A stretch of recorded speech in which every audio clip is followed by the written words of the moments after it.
Ever tapped your foot to a beat without knowing it started in smoky jazz clubs or ancient rituals? Why do rhythms from centuries ago still make us move uncontrollably? What if the music blasting in your headphones traces back to forgotten ceremonies, slave songs, or revolutionary experiments that reshaped human expression? We'll unravel the origins of major musical genres, exploring their roots in culture, technology, and social upheaval, and by the end, you'll see how these sonic threads weave into today's global soundscape. But hold on, why did a single city's streets birth an entire genre that conquered the world? We'll circle back to that. Let's begin at the foundation. Western classical music, emerging from Europe's medieval chants around the 9th century. Rooted in Gregorian plainsong of the Catholic Church, simple monophonic melodies designed for spiritual elevation, it evolved through the Renaissance polyphony of composers like Palestrina, blending voices into intricate harmonies.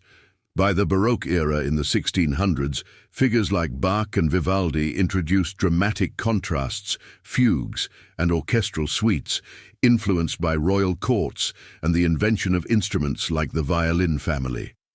The classical period of the late 1700s, with Mozart and Haydn, emphasized balance and form, mirroring Enlightenment ideals of reason. Then Romanticism in the 1800s, led by Beethoven and Chopin, poured emotion into symphonies and piano works, reflecting nationalism and personal turmoil. This genre's DNA, structure, orchestration, underpins film scores and even pop today, but its rigid evolution sparked rebellions in other styles. Speaking of which, how did enslaved people's laments transform into a blueprint for rebellion? That's where blues enters the stage. Blues originated in the late 19th century among African American communities in the Deep South, particularly the Mississippi Delta.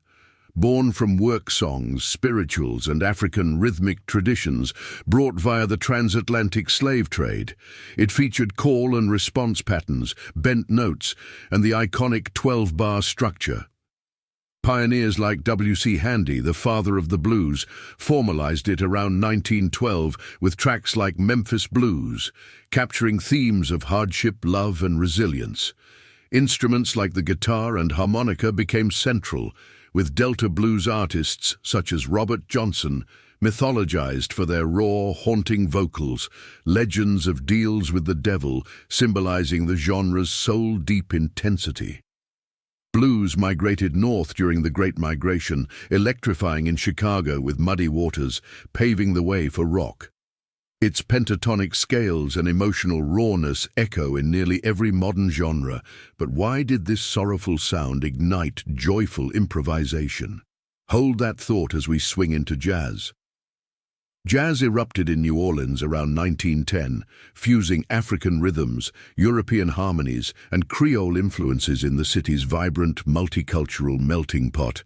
Emerging from ragtime marches and brass bands, it emphasized syncopation, swing, and improvisation, hallmarks that made it feel alive and unpredictable. Buddy Bolden is credited as an early innovator, but Louis Armstrong's trumpet virtuosity in the 1920s hot jazz era brought global fame, with scat singing adding vocal flair. The swing age of the 1930s, led by Duke Ellington and Benny Goodman, turned it into dancehall frenzy, while bebop in the 1940s, Charlie Parker and Dizzy Gillespie, pushed complex harmonies and speed, rebelling against commercialism. Cool jazz and free jazz followed, but its roots in African American expression during Jim Crow era made it a symbol of freedom. Remember that city's streets I mentioned? New Orleans' Congo Square gatherings of enslaved people laid the rhythmic groundwork, closing the loop on why one place birthed a genre that still evolves in fusion forms like acid jazz. From blues and jazz sprang rhythm and blues, or R&B, in the 1940s African-American urban scenes. Coined by Billboard in 1949 to replace race music, it blended gospel's soulful vocals, blues grooves, and boogie-woogie piano. Artists like Ray Charles and Ruth Brown electrified it with jump blues, while Motown in the 1960s, Berry Gordy's empire, polished it into crossover hits by the Supremes, emphasizing catchy hooks and orchestration. Soul subgenres emerged with Aretha Franklin's powerhouse delivery, addressing civil rights. By the 1980s, contemporary R&B incorporated synths, leading to today's trap-infused variants by Beyoncé. Its emotive storytelling and vocal runs influence pop stars worldwide, but this polished sound clashed with raw energy to create rock and roll. Rock and roll exploded in the 1950s United States, merging R&B, country, and gospel amid post-World War II youth rebellion. Originating in the South, it featured upbeat tempos, electric guitars, and backbeats. Think Chuck Berry's Duck Walk and Johnny B. Good riff. Elvis Presley popularized it, blending white country with black R&B, sparking cultural shockwaves. The British invasion of the 1960s, the Beatles and Rolling Stones, re-imported it with Merseybeat and blues rock. It symbolized teenage freedom, but evolved into harder edges. Why did this hybrid dominate?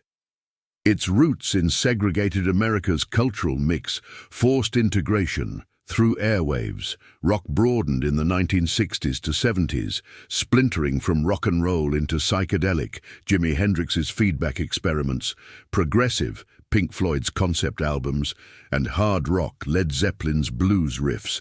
Punk in the 1970s, Sex Pistols' Anarchy, stripped it back, while grunge in the 1990s, Nirvana, added introspection.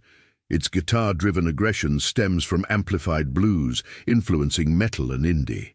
Hip-hop arose in the 1970s Bronx, New York, amid economic decay, as African-American and Latino youth created a culture of DJing, MCing, breakdancing, and graffiti.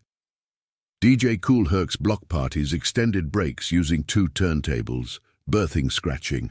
Grandmaster Flash refined techniques, while Africa Bambaataa spread it globally. Early rap like Sugar Hill Gang's Rapper's Delight in 1979 turned poetry into beats, addressing social issues.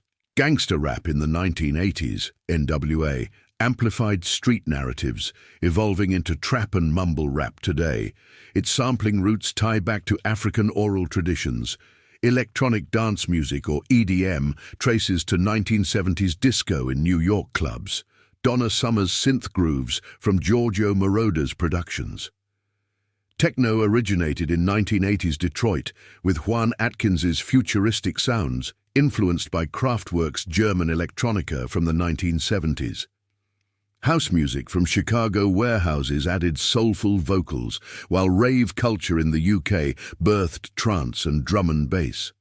Experimental electronic from 1950s tape manipulations, Stockhausen's Musik Concrete, laid groundwork. Folk music, ancient in origin, revived in the 19th–20th centuries, from Celtic ballads and Appalachian tunes, blending European immigrants' traditions with native and African elements. Woody Guthrie's Dust Bowl anthems in the 1930s protested inequality. The 1960s revival with Bob Dylan electrified it, merging with rock. Pop, short for popular, crystallized in the 1950s as mass-market music, drawing from all genres for catchy, radio-friendly hits. Tin Pan Alley's sheet music era preceded it, but Michael Jackson's Thriller in 1982 epitomized its global fusion. We've traced these genres' births, from classical's sacred halls to hip-hop's streets, each sparked by cultural collisions, innovations, and human stories. They evolve endlessly, but understanding their origins reveals why music unites us across time. Next time a song hits, ponder its lineage. If this sonic journey resonated, share your favorite genres twist below and subscribe for more cultural unravelings. Tune in wisely.